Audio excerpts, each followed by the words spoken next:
आज हम इस कक्षा में टिप्पण और उसके प्रकार, टिप्पण कहते हैं नोट शीट को, कि कार्यालयों में जो नोट शीट तैयार की जाती है वो कितने तरह की होती है, कैसे लिखी जाती है, किसके द्वारा लिखी जाती है और उसका क्या महत्व है, आज हम इसे पढ़ेंगे।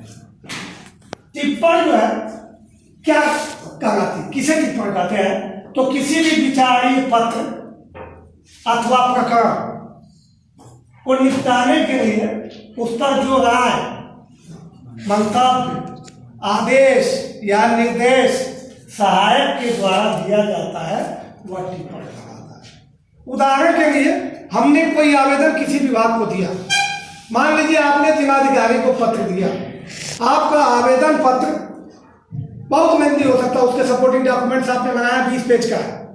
जिलाधिकारी के पास ऐसे हजारों पत्र आते हैं, इतना समय नहीं है कि वो पूरे पत्र को आपको पढ़ सकता है। तो जो आपका पत्र जाता है उसके सहायक के पास जाता है, सहायक पूरे पत्र को पढ़ता है और पढ़ने के बाद उसकी समरी लिखता है कि आपने जो आवेदन किया, जो आपकी मांग है, कहाँ तक उचित है, आपकी मांग पूरी की जानी चाहिए कि नहीं की। तो ये छोटी सी टिप्पणी नीचे लिखता है और लिखने के बाद वो जो है उसको पुटअप करता है अपने अधिकारी के पास। तो जो सहायक द्वारा, अब ये टिप्पणी दो तरह के टिप्पण होते हैं बच्चों, पहला होता है सहायक स्तर पे जो अब मैं बता रहा हूँ, और दूसरा होता है अधिकारी स्तर पे। सहायक स्तर पे क्या है, उस टिप्पण को हम मुख्य टिप्पण कहते हैं, जो सहायक लिखता है, असिस्टेंट लिखता है। और क्या है, जिस टिप्पण में सहायक द्वारा विचाराधीन मामले का संक्षिप्त विवरण देते हुए उसका विवेचन, पहले विवेचना करता है। आपका जो आवेदन पत्र है, आपने जो डॉक्यूमेंट्स लगाया है, जो साथ में आपने साक्ष्य दिए हैं, वो कहाँ तक उचित है, आपकी मांग पूरी हो जानी चाहिए कि नहीं, आपने जो भी पत्र में मांग किया है वो उचित है कि नहीं। अगर वो मानता है उचित तो उस पर वो लिखेगा और उस पूरे प्रकरण को संक्षिप्त में 1 पेज में वो बना के अधिकारी के सामने पुटअप कर देगा। तो अधिकारी केवल उस टिप्पण को पढ़ने पे ही साइन कर देगा या अपना आदेश जारी कर देगा और उसके जो है वो आपका आदेश जारी पे आपके पास आ जाएगा। क्यों? तो उसमें क्या होता है, अधिकारी के समय की बचत होती है, क्योंकि संभव नहीं है कि इतना बड़ा आवेदन पत्र और इतने सारे आवेदन पत्र का निस्तारण एक अधिकारी कर सके। तो उसकी सुविधा के लिए ये नोट शीट या टिप्पण लिखे जाते हैं। और लेकिन एक ध्यान दीजिए, इसकी विशेषता क्या है, टिप्पण को लिखने के पहले सहायक को पूरा पढ़ना पड़ता है। अगर नहीं पढ़ेगा तो सही निर्णय वो दे पाएगा क्या? क्योंकि पहला जजमेंट तो वही करता है, अधिकारी तो उसमें दस्तखत कर देता है। तो उसको पूरी तरह से पढ़ना चाहिए।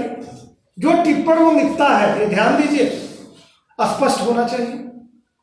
अगर स्पष्ट नहीं है तो अधिकारी समझ नहीं पाएगा कि क्या लिखा, पता चला कि ऐसे लिख दिया कि अधिकारी के समझ से परे है।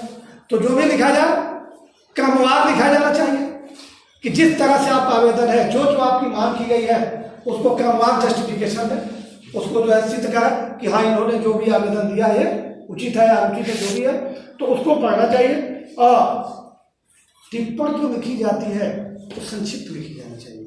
बहुत बड़ा होगा तो फिर वही आवेदन पत्र जैसे हो जाएगा। तो इससे कम से कम समय में सारी वस्तु स्थिति अधिकारी को पता चल जाए, इस तरह से। दूसरा है, मान लीजिए कि अधिकारी उससे सहमत नहीं है, जो टिप्पण सहायक ने लिखा, ऐसा हो सकता है कि अधिकारी उससे सहमत नहीं है। तो जब सहमत नहीं होगा, असहमत होगा, दो स्थितियां, एक तो सहमत हो गया तो मुख्य टिप्पण से ही वापस आ जाएगी फाइल। मान लीजिए कि अगर वो सहमत नहीं है तो उस दशा में जो उस टिप्पण के नीचे जो टिप्पणी लिखेगा, आदेश करेगा, उसको हम कहते हैं अनुषांगिक टिप्पणी। यानी मुख्य टिप्पणी के नीचे संबंधित अधिकारी द्वारा जो मंतव्य लिखा जाता है उसे हम अनुषांगिक टिप्पण कहते हैं। और ये उस दशा में लिखा जाता है कि जब अधिकारी सहायक के टिप्पण से संतुष्ट नहीं है। कभी कभी ऐसा होता है कि सहायक जो है जो लिखा है तो अधिकारी से सहमत नहीं है, तो जब टिप्पणी लिखी जो जाती है, ध्यान दीजिए, सहायक जो लिखता है दाहिने तरफ अपना उसको दस्तखत करता है, नाम लिख के हस्ताक्षर करेगा, और बाएं तरफ कौन करता है, अधिकारी का आदेश होता है। दोनों का साइन से जाएगा तब वो आदेश नीचे आता है। लेकिन अगर सहमत नहीं है तो अधिकारी दोबारा उसको लिखता है, उसको रिजेक्ट करता है और दोबारा जो अपना आदेश देता है उस टिप्पण को हम आनुषंगिक टिप्पण कहते हैं। और इस तरह से दो तरह के टिप्पण के दो स्टेज हुए, पहला सहायक स्तर पर, दूसरा अधिकारी स्तर पे। अगर सहायक स्तर पे ही अधिकारी सहमत है तो वहीं से टिप्पण एक्सेप्ट हो जाएगी, वहीं से उसका समापन कर देंगे, और नहीं है तो अधिकारी अपनी राय, अपना मंतव्य लिखेगा और उसके जो सहायक का मंतव्य है उसको अस्वीकार कर देगा। और इस दशा में अगर ऐसा लिखता है तो वो आनुषंगिक टिप्पण कहलाता है। अब आप समझ गए होंगे। Yes sir. धन्यवाद।